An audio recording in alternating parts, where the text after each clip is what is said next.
반갑습니다. 선생님은 여경구라고 하고요. 올해 이제 자동차 고등학교로 와서 처음으로 요 자동차 냉난방 장치를 가르치게 되었습니다. 네. 자, 조금 선생님이 새로운 사람이라서 좀 생소하죠? 한걸쌤이랑 같이 이제 요거를 파트를 맡게 됐는데 선생님이 냉난방 장치에 대해서 파트를 맡게 되었습니다. 이 냉난방 장치 같은 경우에는 여러분들이 차에 타면은 뭐 어머님이나 아버지 차에 타시면은 이제 주로 맞이하게 되는 장치죠. 그리고 우리가 실제적으로 맞닥뜨리는 장치입니다. 이 장치에 대한 원리, 그 다음에 이 장치가 어떠한 이론적 구성으로 이루어지는지에 대해서 여러분들이 잘 알고 그 다음에 이 장비를 문제가 발생했을 때 어떤 부분에서 문제가 발생했는지 그리고 그 문제를 어떻게 해결할 수 있는지에 대해서 배우는 파트가 되겠습니다. 좋아요. 자, 다음 장으로 넘어가 보시죠. 자, 차례는 이렇습니다. 보시면은 냉난방 장치를 일단 점검하고 진단을 해야 됩니다. 네, 어디 부분에서 문제가 발생했는지에 대해서 먼저 알아야겠죠. 점검하고 진단하게 되겠습니다. 그 다음에 학습 2에 보시면은 냉난방 장치 문제를 점검하고 진단을 했으니까 문제가 발생한 부분을 어떻게 수리하면 될 것인가, 그 다음에 어느 부분을 교환하면은 이 문제가 해결될 것인가, 그리고 마지막으로 검사하는 방법까지 여러분들이 알고 진행될 것 같습니다. 좋아요. 자, 우선적으로 첫 번째 모듈, 요 냉난방 장치에 대한 모듈입니다. 요 모듈 같은 경우에는 실내 적정 온도를 유지하기 위하여 요게 이제 우리가 운전을 하면서 실내 공간의 어떤 온도, 습도, 그 다음에 습도가 끼게 되면은 앞에 창문, 윈드가드에 서리가 끼겠죠. 서리나 아니면은 이런 어떤 그걸 뭐라고 하죠? 이렇게 딱 김서림이 생깁니다. 그런 김서림 등을 없애기 위해서 있으면은 주행에 방해가 될 거니까, 사고가 나니까 그러한 것들을 위한 어떤 냉난방 장치의 흡입 토출 압력을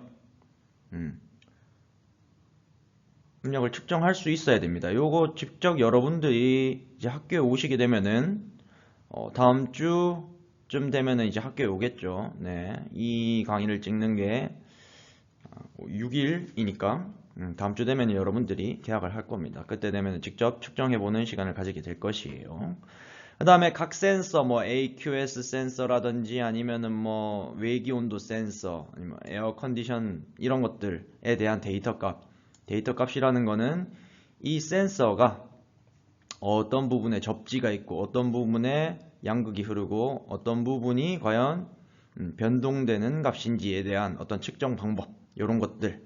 그 다음에 액추에이터의 작동 여부를 점검 진단. 액추에이터가 작동을 하는지에 대해서 여러분들이 스스로 점검 진단하고, 그 다음에 이제 냉난방 장치를 수리, 검사, 교환할 수 있다, 이렇게 되어 있네요.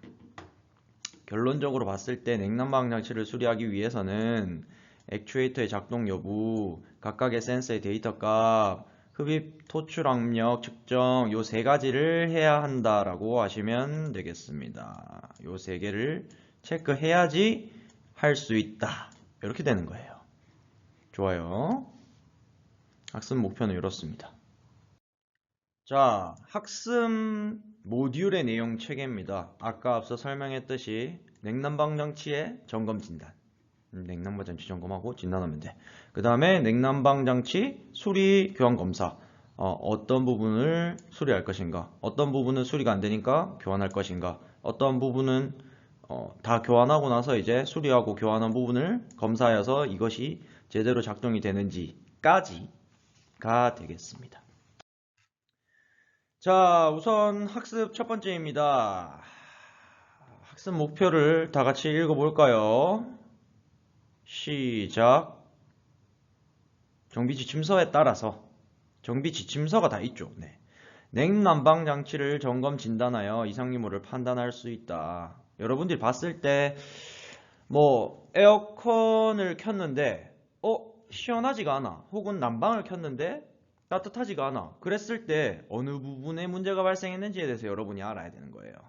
그 다음에 정비 지침서에 따라서 진단 장비를 사용하여서 진단 장비, 뭐 IDS 같은 진단 장비 아니면은 뭐 냉난방기를 측정하는 어떤 멀티미터 같은 이런 장비들을 활용해서 냉난방 장치의 고장의 원인을 스스로 진단할 수 있어야 되고요. 자, 세 번째로 정비 지침서에 따라서 냉난방 장치의 고장 원인에 대한 작업 계획을 그러니까 냉난방 장치가 고장이 났어. 만약에 뭐 AQS 센서가 고장이 났다. 그것을 이제 멀티미터를 통해서 찍어 보니까 센서 자체가 고장이 난 거예요. 그러면은 어떻게 할 거예요? 작업 계획을 어떤 식으로?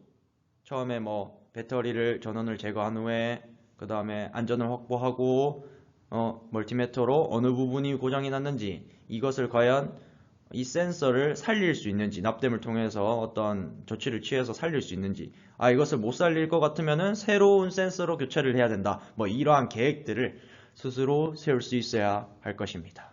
좋습니다. 자, 우선적으로 우리가 필요한 지식이 있습니다. 냉난방 장치라고 해서 우리가 흔히 말하는 에어컨, 그 다음에 히터 이렇게 말을 하죠. 자동차를 탔을 때는 에어컨, 히터 이렇게 말을 합니다. 자, 우선 냉난방 장치의 역할을 살펴보자면은, 자, 냉난방 장치의 역할 뭐라 적혀져 있나요? 자동차 실내 공기의 온도, 습도, 풍향 등을 조절한다. 자, 온도는 알죠, 온도. 추울 때, 여름에는 더우니까 내부가 좀 시원했으면 좋겠고, 겨울에는 추우니까 좀 따뜻했으면 좋겠다. 히터를 틀어야겠다. 습도 조절은 어떻게 해요? 습도 조절. 습도 조절은 뭐 앞에 김서림이 생겼을 때 그 김서림 방지 뭐 이런 것이라든지, 아니면 뭐 에어컨을 통해서 습도를 조정하죠. 차가운 공기를 통해서, 냉기를 통해서. 풍량 같은 경우에는 그 1단, 2단, 3단 끄럭끄럭 하면서 여러분들이 많이 덥다 그러면은 막 올리죠. 더더더더더더더더 끝까지 풍량을 조정한다. 풍량, 바람의 세기를 말하고요. 풍향은 이제 정면에서 올지, 벤틸레이션에서 올지, 아니면 플로어에서 올지. 자, 다리 우리 풋 공간이라고 하죠. 여기 밑에 있는 공간에서 올지, 아니면은 위에 있는 여기 디프로스터에서 올지, 뭐 요 세 가지 풍량을 조정하는 방법 등이 있습니다. 그 외에도 이제 벤틸레이션에서 올 때는 뭐 좌우 위아래로 조정할 수 있겠죠. 이러한 조절 방법들, 이런 것들이 있고요. 공기 중에 포함되어 있는 먼지 제거. 자, 에어 클리너를 말하는 거죠. 에어 클리너.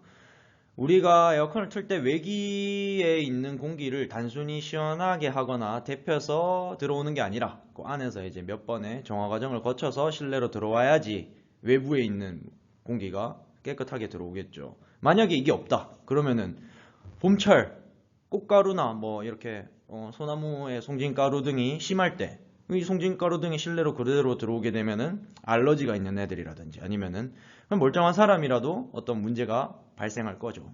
그러니까 이러한 필터류들, 이러한 먼지 제거, 에어 클리너가 필요하다. 이러한 에어 클리너의 역할도 한다. 냉난방 장치에는. 좀 이따 뒤에 보시면 나옵니다. 좋아요. 자, 앞 유리창의 서리 방지, 요게 이제 디프로스터라고 하는 건데요. 이 뒤에 가면은 자세하게 배우게 될 것입니다. 자, 공기 조화 장치라고 되어 있죠. 뭐 세균이라든지 뭐 이런 것들을 없애는 방법입니다. 공기 조화 장치. 자, HVAC라고 되어 있는데 옆에 읽어보시면 히팅, 벤틸레이팅, 에어 컨디셔닝 이라고 되어 있죠. 네, 따뜻하게 하고, 그 다음에 뭐 환기, 벤틸레이팅은 환기입니다. 환기. 에어 컨디셔닝은 공기의 품질, 뭐 공기의 상태 등을 말하는 거죠. 그래서 요걸 통칭 약자로 AVAC라고 합니다.